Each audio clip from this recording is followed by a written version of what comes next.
हर हर महादेव श्री हरिहर नमस्तुभ्यम। आसुची पवित्र गोष्ठा अष्टमीर व्रत बा पूजा अक्टोबर 30 तारिख गुरुवार दिन पालन कराजिब।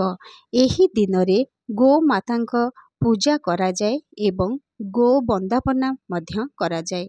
तत्सहित गो प्रदक्षिण मध्य करा जाए एवं गो मातांकु घास सहित किछि पिठा मिठा मध्य दिया जाई थाए। सेही दिन एही दिन रे नड़िया एवं लाउ खाइबा मध्य बारण करा जाइछि एवं एही गो पूजार शुभ समय भितरे कले यह अत्यंत उत्तम हेबो।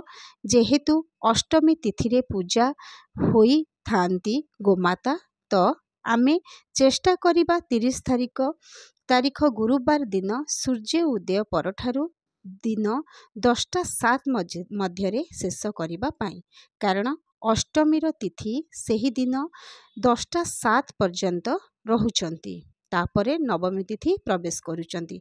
तो सेही समय भितरे गोष्ठाष्टमीर पूजा शेष कले अत्यंत उत्तम हेबो। रहुचु हर हर महादेव श्री हरिहर नमस्तुभ्यम।